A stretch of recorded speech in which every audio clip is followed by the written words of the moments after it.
Welcome to Special Prosecutor with Larry Klayman. We have a lot of new information, groundbreaking news that has not been made public yet.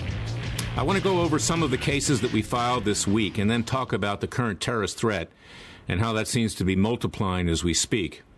First of all, we filed a lawsuit this week, as I promised many times in the past, against former FBI Director James Comey, against the FBI, the NSA, that's the National Security Agency, CIA, and others over illegal mass surveillance. I did that on behalf of not just myself, but my client Dennis Montgomery, a whistleblower, an NSA contractor who left with 47 hard drives, over 600 million pages of information. He gave that to the FBI under claims of immunity. Comey promised to supervise the investigation himself, and it's quite clear that now, after 2 years of having that information in its possession, the FBI has covered up this investigation. And as we allege in this complaint, and you can find it at freedomwatchusa.org, freedomwatchusa.org, Comey buried this investigation because the FBI has been doing this illegal surveillance itself. And what Montgomery would tell the FBI, and he did tell the FBI under oath for over 3 hours, it's been videoed, is that not just President Trump when he was a businessman, but the Chief Justice of the Supreme Court, other justices, over 156 judges, yours truly, and other prominent Americans have been surveilled. Now, that's on top of everything we've learned in the last few weeks about what the FBI has been doing illegally. And that was broken by Circa News. In fact, you'll find on our website at freedomwatchusa.org an article by Circa News that came out on the day that we filed suit. Now, I also filed suit because since we've been pushing to get a congressional investigation, and Mr. Montgomery has offered to come forward with the information that he has to the House Judiciary Committee, the House Intelligence Committee, the Senate Judiciary Committee, and the House Intel Committee, the FBI, through James Comey, is alleged to have been surveying us, wiretapping our phones. I've had to get 3 cell phones just in the last few months, and Mr. Montgomery has had his computer attempted to be hacked on a number of occasions. Now, this is nothing new, and you'll have to read the complaint to really see what it is we're saying. So go to that website at freedomwatchusa.org. We also need your contributions because we're taking on very powerful interests here. And it's ironic that as Comey comes forward this week and has testified that President Trump has obstructed justice in effect, that he himself obstructed justice at the FBI by burying the investigation of Dennis Montgomery, who he's harmed a great deal. You know, Montgomery has a brain aneurysm, and he's been mistreated. And this is also in the complaint, which asks for large damages. So this is something new this week. This is something you're only hearing on Special Prosecutor with Larry Klayman. Now, we also brought, as I forecast on several occasions, a lawsuit against the University of California at Berkeley, against George Soros, that evil, self-hating Jew during World War II who collaborated with Nazis. You know, I'm of Jewish origin myself, so I don't mean that in any way that's anti-Semitic. But this guy's really bad. He's actually a real evil force against the Jewish people. And Janet Napolitano, who's the president of the University of California system, and others, for a violent protest that occurred after a reporter from Breitbart News sought to speak a few months ago at the University of California at Berkeley. Now, it's very important that you look at that complaint, again, at freedomwatchusa.org, because this complaint will tell you exactly what's going on in the country today. In fact, just last weekend, there was a violent protest. Pro-Trump people were just simply peacefully gathering in Portland, Oregon, and they were attacked by leftist, anarchists, communists, and others in that city. And it wasn't pretty. And this is what's happening throughout the country. There's a real threat of a revolution in this country these days, and we're seeking to quash that through these legal actions. You know, we believe in peaceful, nonviolent revolution, but the left in this country, supported by the likes of CNN, MSNBC, The Washington Post, The New York Times, The Huffington Post, and all these leftist rags, are whipping up this violence and inciting violence. Black Lives Matter, of course, is part of that, too, and the people around them, like Louis Farrakhan of the Nation of Islam. And somebody has to put their foot down, and this very valiant woman by the name of Kiara Robles, who was beaten up during the time that she was just simply there to go to a speech of the reporter of Breitbart. And you can see the video of that. It's not even in contest. She came forward and brought a lawsuit, and we're representing her at Freedom Watch. It's a super important lawsuit. And it kind of fits in with everything that's going on, not just with regard to Comey and the FBI and the intelligence agencies. It fits into the fact that our country is exploding, that attempts are being made to destroy President Trump and his presidency. The left is doing everything it can to take this country over and using whatever means at its disposal. And Freedom Watch is your line of defense. We are your private Justice Department. And that's why we have the show, because I need to sound the clarion call that we need to rise up against these forces of evil, much like someone should have risen up against the Bolsheviks in 1917 when they waged a revolution in Russia and turned it into the evil empire that Ronald Reagan talked about, which came crashing down only in the 1980s during the Reagan administration. Of course, it's back with President Vladimir Putin. But that's something that we need to look at and we need to focus on. And then during this week's episode, we're also going to talk a little bit more about the Bundy case, because this prosecution of Klayman Bundy, and I'm representing Klayman in a number of capacities. I'm seeking to get into the criminal case in Las Vegas, Nevada. The judge who was recommended by the corrupt mafia-connected Senator Harry Reid and then appointed by Barack Obama is committing a lot of acts of prejudice against the defendants in that case. You know, Klayman at the outset of this case was committed to solitary confinement. So were his sons along the way here. He was denied right of counsel, which was me coming into the case, and I'm still fighting to get in because Klayman's coming up for criminal prosecution.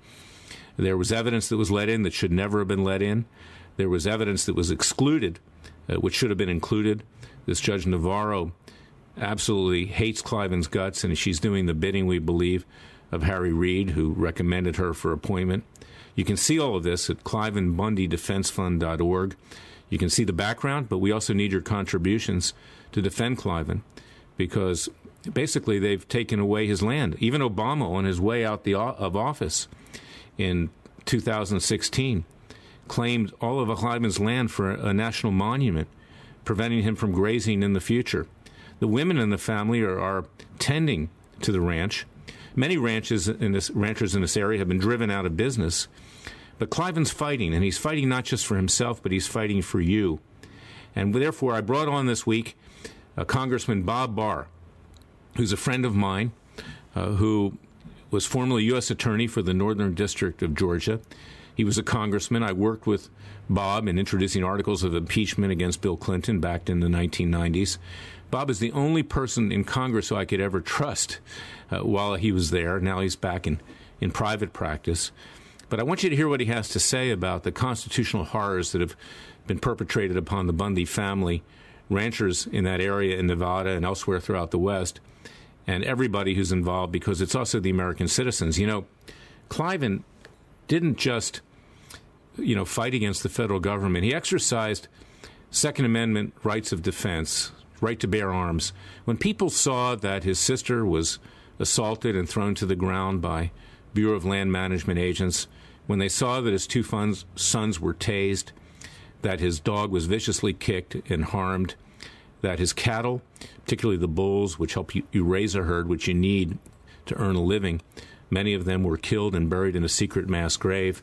When they saw that, they came to Klayman's ranch in Bunkerville, Nevada, peacefully, but they were armed because they thought that the Bureau of Land Management, which was then being run by a hand-picked person by Harry Reid, who had been his chief of staff, could harm them and could harm the Bundys. Now, none of these protesters, peaceful protesters, ever harmed a hair on the head of any government agent, but yet it was the Bundy family that was viciously assaulted, beaten up, and their livelihood effectively destroyed. And that's why they need your help to contribute to their legal defense fund, because it's very expensive. This trial is likely to last 3, maybe even 4 months, and Klayman needs to be acquitted, not just for you. He faces the potential of life imprisonment, but also for all the American people, because we can't have this heavy-handedness in the federal government. And this government is still being controlled, the deep state of Barack Obama. These Justice Department prosecutors are Obama people, and they won't lay off. And we need to rise up and exercise our Second Amendment and First Amendment rights. I want you to listen to what Bob Barr has to say, and we're going to bring him back on later shows. And then we're going to talk about terrorism today, because, you know, the president has before the Supreme Court now a case involving the so-called travel ban. It's not. It's just a moratorium on immigration from certain Muslim countries. It needs to be enforced. The Supreme Court is being asked to take off a stay that was put on by liberal hack justices in lower courts in Hawaii, in Oregon, and elsewhere. And the judge that's on that case, one of the Supreme Court justices, is Justice Ginsburg. And we're going to talk about that because she has a conflict of interest. She can't continue on this case. So we're going to be back shortly with this show. This is a very important show. It's something that you need to listen to carefully. And go to our website at freedomwatchusa.org. Donate to our cause. See what we have to say. Be informed. We are your private justice department. There is no other line of defense other than Freedom Watch.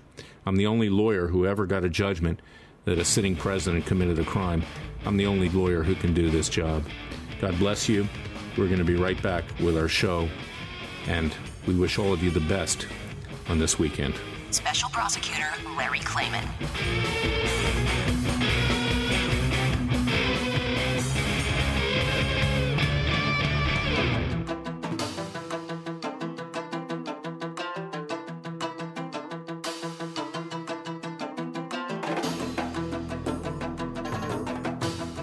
Fearless. He's Klayman, he's crazy, he's racist, he's out to kill the Democrats. Dangerous. He don't care, he uses the court and the law. Lethal. This is bad. Special Prosecutor Very bad.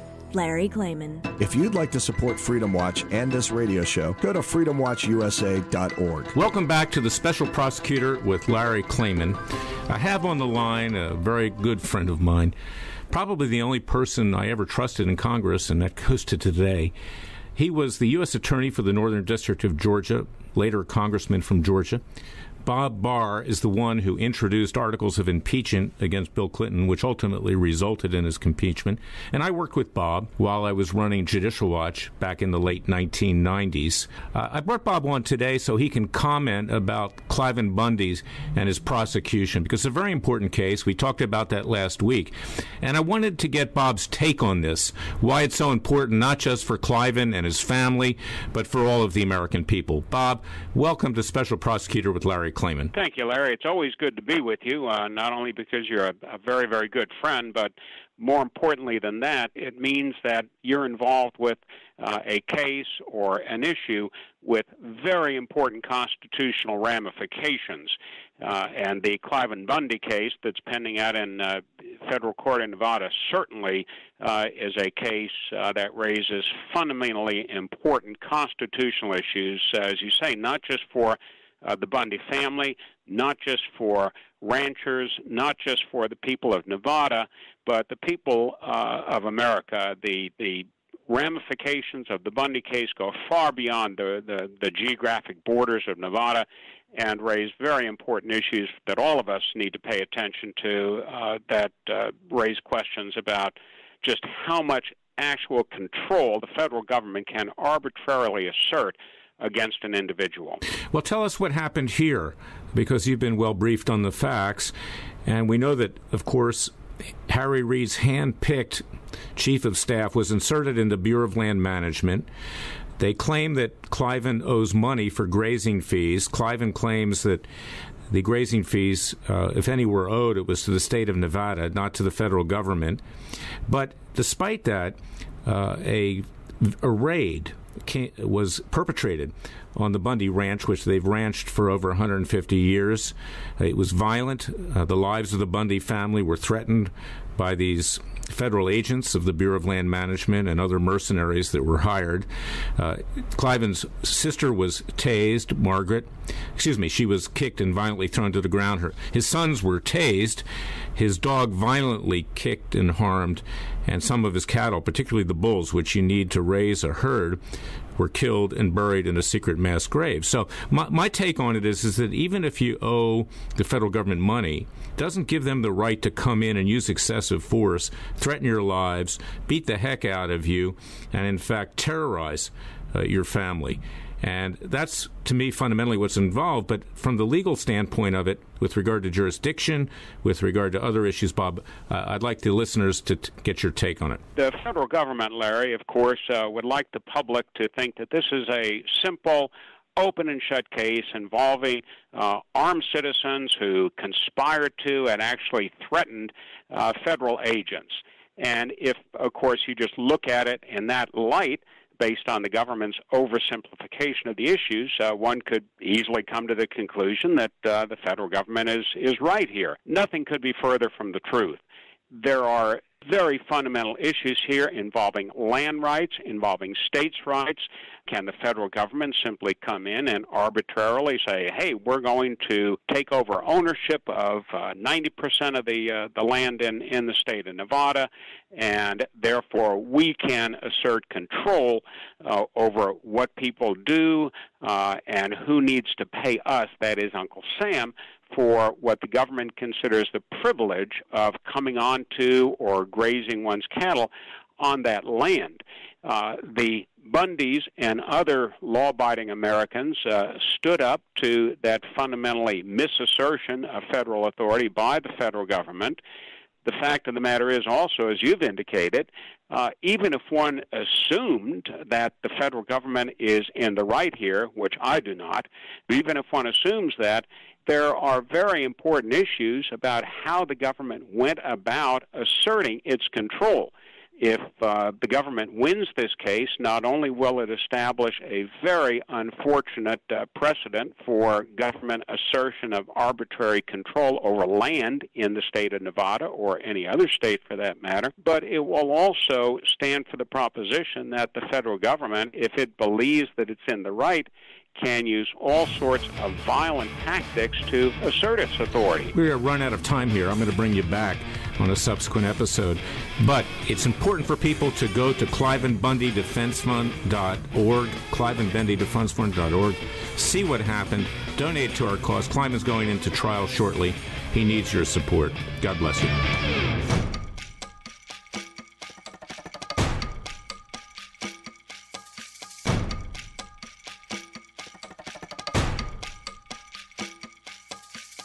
And now, 4 words that make corrupt politicians make wee-wee in their little pants. Transparency and the rule of law will be the touchstones of this presidency. But we have to pass the bill so that you can find out what is in it. Special Prosecutor Larry Klayman. To support Freedom Watch and this radio show, go to freedomwatchusa.org. I want to talk now about judges, the selection of judges, why it's so important. And I want to do that to start with the context of what's going on at the Supreme Court right now. We know that various lower court judges, liberal judges, leftist judges in the Ninth Circuit and elsewhere have enjoined, that is, ordered to stop, to not go into effect, President Trump's temporary moratorium on immigration from 6 predominantly Muslim countries. And in light of what's going on in Europe these days, in England, where we had a terrorist attack earlier this week, in France, where we had another one more likely to come, because literally continental Europe has been infested with Muslim terrorists over the years. They've opened their doors. They have allowed for this immigration. They've destroyed their continent. You know, and I'm a Europhile. I'm an international lawyer. I went to school in France as a young man when I was at Duke University. I later studied at the Institute of European Studies in Brussels, Belgium. I worked for the European Union, then the European Community as an intern. And I still have international clients.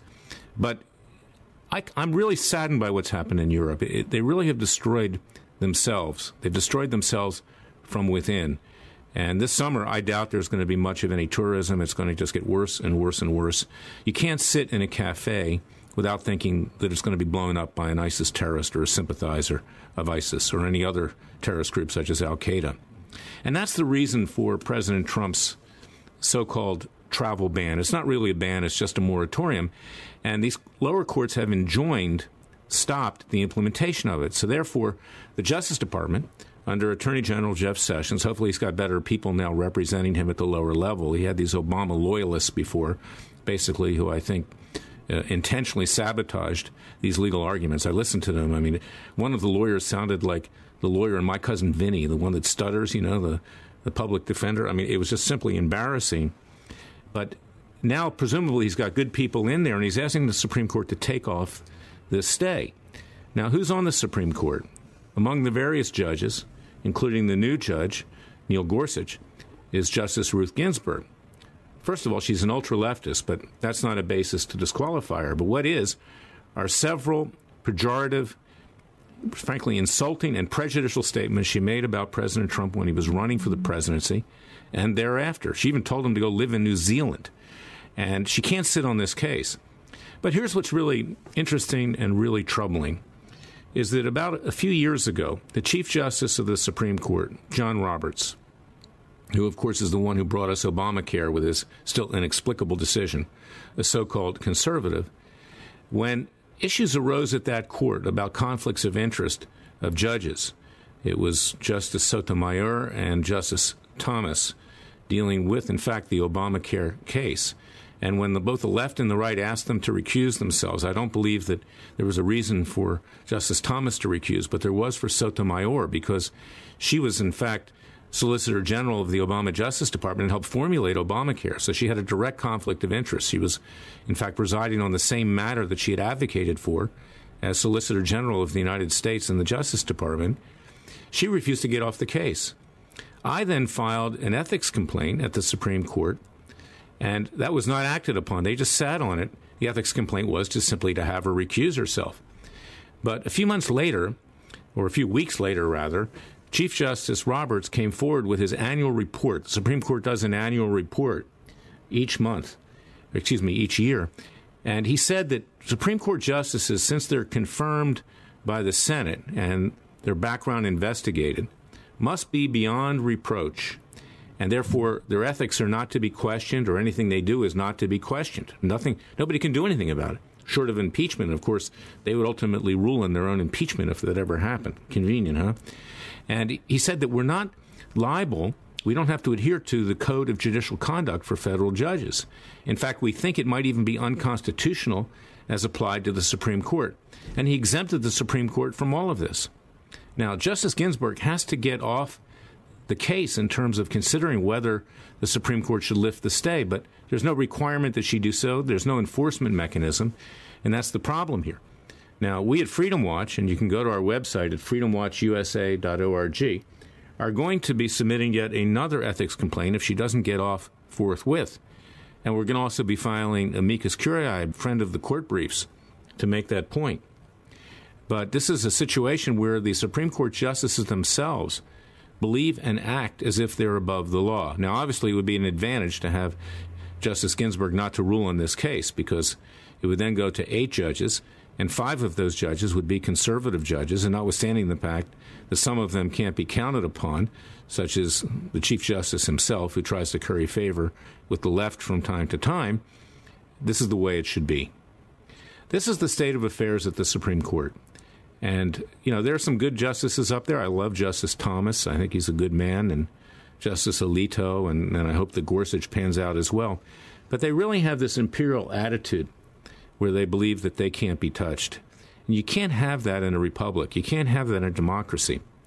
But it's not just them. Let's look at lower court judges at the district court level. Let's look at judges at the appellate level, the circuit level. They are appointed for life. And I believe that we need a new system. And I proposed that years ago.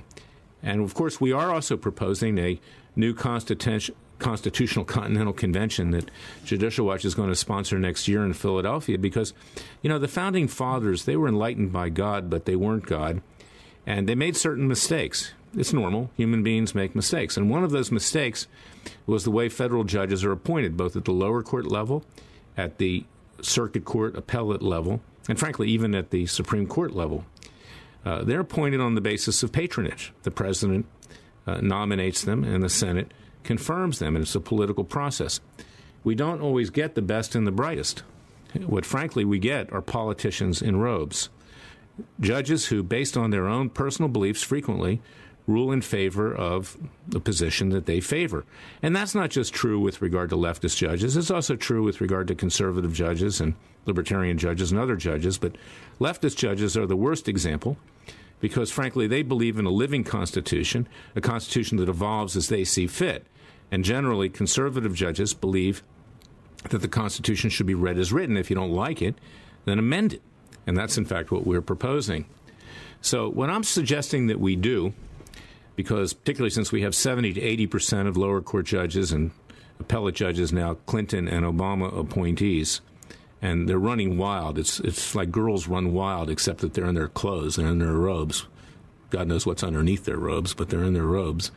But the reality is that they are perverting the Constitution. They're harming us, and it is destroying the country, particularly in a situation where the executive branch has been paralyzed by the attacks against President Trump. The legislative branch is off politicking and getting on either Fox News, CNN, or MSNBC. That's their primary concern, rather than doing the people's work. So I came up with a 5-part proposal in the way judges should be selected. Number one, they should be recommended by merits panels that evaluate their qualifications without regard to politics. Number two, they should have to take a course on how to be a judge. You know, tax lawyers go for what's called an LLM, a master's degree, even after lawyers get their Juris Doctor, that's their doctorate degree, to become real specialists in tax law. Well, it's important for judges not just to be judges, but to understand how to be judges. Because we take people out of private practice, we take them out of government, we take them, from corporations and unions, and all of a sudden they're judges. It's kind of like the movie Dr. Strangelove, where Dr. Strangelove, played by Peter Sellers, who was kidnapped and drafted into the American government for national security purposes to develop a defense to the Russian doomsday machine and other things. Every time he saw the president, he raised his hand in a Heil Hitler because he had worked for Hitler. He forgot that he was working for the American government. Well, there was some humor in that in Dr. Strangelove. There was an irony, of course, but there's no humor of it in judges. So when judges take the bench, they frequently don't understand that they're no longer in private practice or with corporations, that they're no longer a defense lawyer or a prosecutor, and they wear not just their legal background on their sleeve, but their politics. So I suggest that judges, before they can even be considered, future judges, go to a judge school run by a university or universities, and they learn how to mete out justice and the appearance of justice, because that's what's really important. It's the appearance of justice, because when people see that judges are representing their own proper interests rather than their own, you lose faith in the legal system, and if that happens, the whole system collapses. That's what happened in the days leading up to the Revolution in 1776, when King George III reclaimed our criminal justice system back to the court of King James and took it away from the colonialists. That was the primary purpose upon which the Revolution was waged, notwithstanding what we talked about earlier in the show with regard to busting into people's houses, beating and raping up their women and families, such as occurred to some extent with Klayman Bundy in recent history. So there's that. And we also think that judges, and this is what I've proposed, should be psychologically tested before they become judges, because many judges take the bench. Maybe they're unhappy with their wife or husband the morning before. They pontificate from the bench. They wear their prejudices on their sleeve. And frankly, I've encountered many over the years, including one in Los Angeles, William D. Keller, who was both an alcoholic and unstable. And that's what actually caused me to start Judicial Watch back in 1994, my experience with this judge.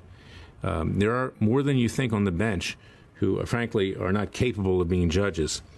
And last but not least, we need a system, because ordinary people can't always afford to take appeals when judges make intentional or reckless decisions. And we need a system whereby, perhaps through arbitration panels, they can get relief if a judge throws their case out, scratching the back of a vested interest. I've seen it on many occasions. I usually represent the underdog, and they simply can't afford to take an appeal. So the government should get these judges insurance. There should be arbitration panels that can decide if a judge has made a grossly negligent or intentionally wrong decision on the basis of politics or his own personal predilection for indigent people who cannot afford to take appeals. It's very important. I remember when I was running Judicial Watch, and of course I'm the founder, and now I run Freedom Watch, and I'm the founder of that as well. And when I ran for the U.S. Senate in Florida, I would go around talking about judges. And I would get a tremendous response from people because everybody's had a bad experience in our courts, whether it's in the family court system where judges can take children away from families and where they think they're God, and frankly, most frequently favor female interests over male interests because there's a bias in that regard, and I'm not favoring one or the other. It should be neutral. Or whether it's in other aspects of our legal system where they're seeking justice against powerful interests. The American people understand that we need better judges, and the Founding Fathers put them in place to protect us from the tyranny of the other two branches of government. People think that I'm critical of judges, that I'm against judges. I'm not. They're our most important federal servants. And in fact, the judiciary, and this is where I part from some of my conservative brothers, in my view, is the most important branch of government because they're a check. But they must obey the law. They can't make law, and they can't wear their own politics and their own prejudices on their sleeves. And I've encountered some really bad judges. You can go back and listen to the last episode of Special Prosecutor with Larry Klayman just to hear about one of them. But this is what we're doing at Freedom Watch. This is why we need your strong support, because we have a Judicial Selection Strike Force Coalition. You can read about that at judicialselectionstrikeforce.org and at freedomwatch.org. We're recommending good, neutral, honest, independent judges to President Trump. There are over 100 vacancies to fill. We can now get good judges because, frankly, the judges that were put in place by Clinton and Obama and even to a large extent George W. Bush, a lot of them are just simply political hacks and incapable of being judges. We need the best and brightest on the bench. We need the best this country has to offer. And we need your help and we need your strong financial support to vet these judges and to interview them and recommend them to President Trump. And we're going to be working not just with him but with Congress to get these people nominated and confirmed. So this goes back to Justice Ginsburg. To have a justice like this on the Supreme Court tells you the flaws in the system, tells you what we're up against. And when you have a Supreme Court that thinks it's above the law, that does not have to adhere to ordinary standards of ethics, even for other judges, this nation is in double trouble, given what's been going on. Go to freedomwatchusa.org, see what we're doing. We'll be right back.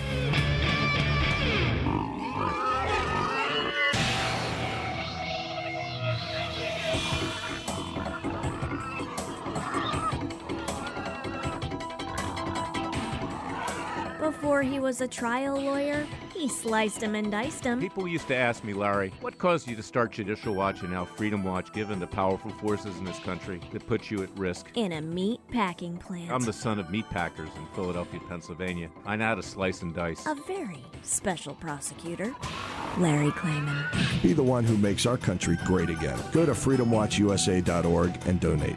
I want to conclude our show today with something that we started with.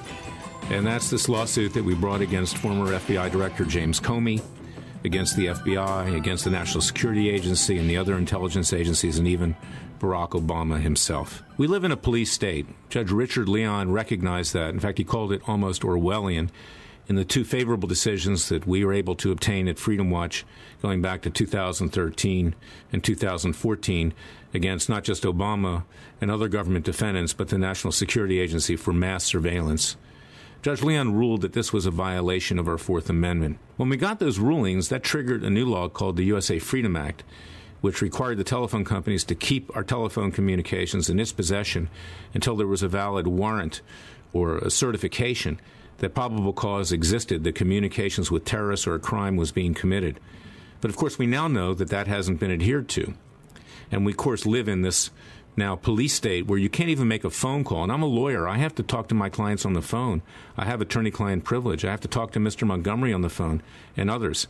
I assume that people are listening at all times, which means I have to communicate in person. And even that is not secure because we learned from WikiLeaks and information that came out that you can even turn on smart television and listen and watch what's going on in your own house, apartment, or office.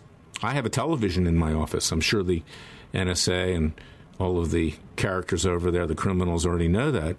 But this is the world we live in today. You know, go on our website. There is a cartoon. I have a section of our website at freedomwatchusa.org called Laugh or You Will Cry. It's not on the homepage anymore, but you can find it. And there's a meme of a cartoon with President Obama sitting at a lunch counter with a little 2-year-old baby. And the baby says to President Obama, he says, "My daddy tells me that you're listening in on all of our phone calls." And Obama responds, "He's not your dad." So it kind of tells you what we're dealing with here today. It's not funny, but it rings true. And we in this country were founded upon certain basic constitutional principles, and that is unreasonable searches and seizures, the same searches and seizures that King George III used to mete out against the colonialists, breaking into their houses, raping their women, beating up their families, stealing their property, violating any sense of decency. That's what gave rise to our revolution. It gave rise to the Declaration of Independence in 1776 in our native city of my native city of Philadelphia. This is the kind of thing that cannot continue. And as I said many times, if King George III had had the intelligence capabilities of our intelligence agencies and the FBI, our founding fathers never would have made it to Philadelphia. Their plans would have been revealed. They would have been arrested. They would have been incarcerated. They would have been executed before they got there. We wouldn't have a country today. And that's what we face. And you know what? We think that maybe because President Trump is now in charge of the executive branch of government, where these agencies reside, that things have stopped. But you know what? They haven't, because the people in control of these agencies are in the lower level. They are the Obama deep state. They are the Clinton deep state. They are the leftist deep state. Recently, Newt Gingrich came on Fox News and talked about how 97% of the lawyers in the Justice Department today, even though it's run by Attorney General Jeff Sessions, contributed and or voted for Hillary Clinton in the last election. The same's true in these intelligence agencies. And that's why all these leaks result.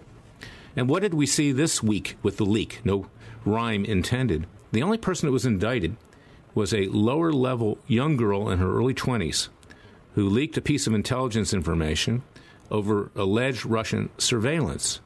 The higher-ups, the people like Comey, the people like James Clapper, who lied to Congress as Director of National Intelligence under oath, he committed perjury. John Brennan, that evil director of the CIA, someone who's reported to be a closet Muslim who has a prayer rug in his office and has tried to destroy President Trump, a clone of President Obama, and all the evil forces around him at the time. He hasn't been held accountable for any of these leaks. Nobody has at the higher level. They've only burned one lower-level official. And this is the Trump Justice Department. They need to really get a pair of cojones and start going after the people at the top. And I know that Jeff Sessions, the Attorney General, is a man of integrity, and I look forward to him doing that on behalf of the American people. But that's why I brought this lawsuit, because we can't wait around for any Justice Department. We're your Justice Department. We brought the lawsuit against Comey and the others. Go to our website at freedomwatchusa.org, see what we've done, contribute generously to our cause, because you cannot depend on the federal government or even state governments to do our job. God bless you, God bless America, and God save America. We'll see you next week.